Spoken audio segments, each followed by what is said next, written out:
اچھا سر یہ بتائیے گا اس وقت ایز آف ناؤ پارٹی کے جو ہائر رینکس ہیں ان میں بشرا بی بی کی انوالومنٹ کے لیول کیا ہے؟ ہم دیکھ رہے ہیں کہ ایک بات آتی ہے علی امین گنڈا پور صاحب کی طرف سے اور ایک انٹائرلی مختلف اینگل کے ساتھ بات بشرا بی بی کی طرف سے آتی ہے، پھر گنڈا پور صاحب اس کو ریبٹ کر رہے ہیں. تو بشرا بی بی صاحبہ کی اس وقت پارٹی کے معاملات میں انوالومنٹ کس طرح کی ہے؟ دیکھیں حیدر خان بشرا بی بی خان صاحب کی وائف ہیں جی، اور یہ بھی نہیں ہے کہ وہ کو بچی ہوئی ہیں. ان پہ 9 ماہ بشرا بی بی جیل میں بھی رہی ہیں، ایک بیس لیس مقدمات میں رہی ہیں. تو یہ میرا اپنا نقطہ نظر ہے کہ یہ کوئی نئی بات نہیں ہے اگر وہ اپنے خاوند کی رہائی کے لیے نکلی ہیں. اور خان صاحب چونکہ کیٹیگوریکلی یہ بات کہہ چکے ہیں کہ تمام ہدایات میں نے دی تھی، تو پھر تو قصہ ہی ختم. لیکن وہ ہدایات میں بھی کنفیوژن ہے. جب وہ اپنے خاوند کی رہائی کا معاملہ ہے، ایک طرف ڈی چوک کا ہے، تو وہاں پہ بھی تھوڑی سی کنفیوژن تو رہے گی.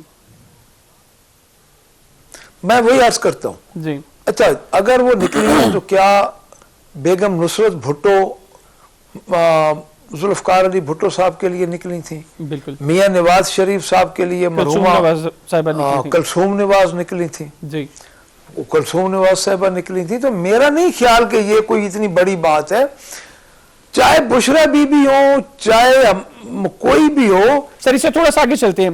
اب دو چیزیں ہوئی ہیں، ایک جانب تو خان صاحب نے سول نافرمانی کی تحریک کے حوالے سے بات کی ہے، دوسری جانب انہوں نے نیگوسیشن کی ایک ٹیم بھی بنائی ہے.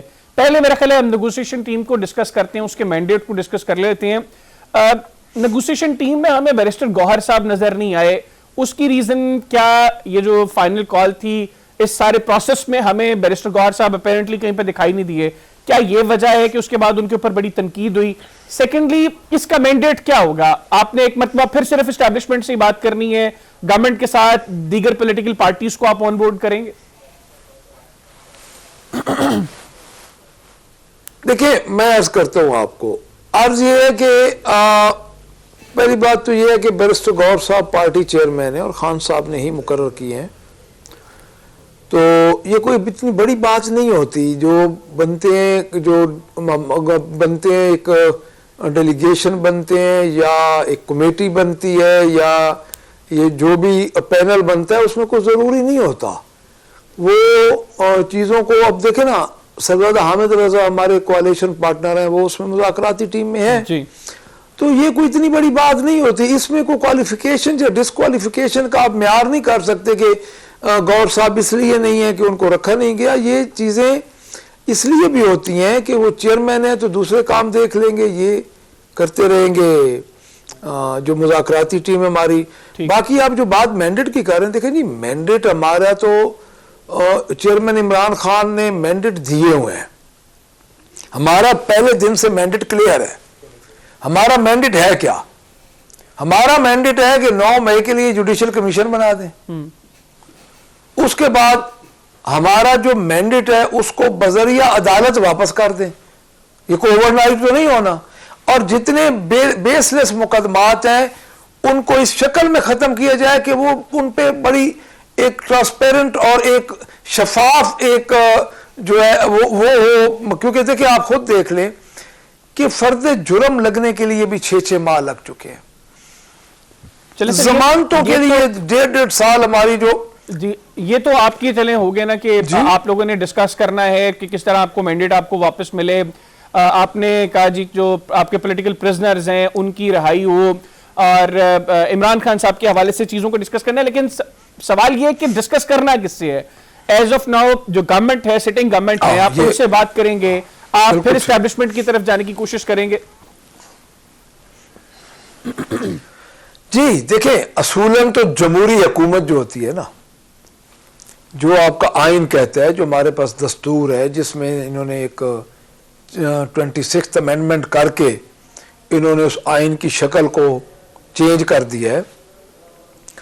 تو اصولاً تو میرے خیال میں یہ ہونا چاہیے، اگر گورنمنٹ بااختیار ہے، اگر موجودہ حکومت بااختیار ہے تو اس کے پاس مذاکرات کے لیے جانا چاہیے. اب میں آپ سے یہ کوشچن کروں گا کہ کیا موجودہ حکومت بااختیار ہے؟ اچھا اگر وہ بااختیار ہے تو اس کے لیے ایک سٹیپ لینا کوئی مشکل کام نہیں تھا، اس کے لیے تو مذاکرات کی ضرورت ہی نہیں تھی۔ اگر وہ سمجھتی ہے کہ وہ بااختیار ہے تو 9 مئی پہ جوڈیشل کمیشن بنا دیتی۔ آج یہ جتنے واقعات ہوئے ہیں، آج جس طرح یہ چیزیں ہم ان کو کہہ رہے ہیں تو یہ چیزیں حل ہو جاتی۔ تو آپ کے نزدیک سر وہ یہ حکومت بااختیار نہیں ہے کلامی کی معذرت سر، ہمارے نزدیک سر آپ پھر یہ کہہ رہے ہیں کہ یہ جو جوڈیشل کمیشن نہیں بن رہا، اگر حکومت جوڈیشل کمیشن نہیں بنا رہی اور آپ کے نزدیک حکومت بااختیار نہیں ہے تو پھر حکومت کو مجبور کیا جا رہا ہے کہ وہ جوڈیشل کمیشن نہ بنے، بیک اینڈ پہ پھر اسٹیبلشمنٹ نہیں چاہتی کہ جوڈیشل کمیشن بنے سارے معاملے پر؟ اب آپ آئے ہماری بات پہ۔ اب بات یہ ہے کہ جب یہ بااختیار ہی نہیں ہے تو ہم انہی سے بات کرنے کی کوشش کریں گے جو بااختیار ہے، لیکن ان کے پاس تو اختیار ہی نہیں ہے، آپ کو بھی پتہ ہے۔ لیکن سر جو اب آپ جو بات ہے جس طرح بھی کرتے رہے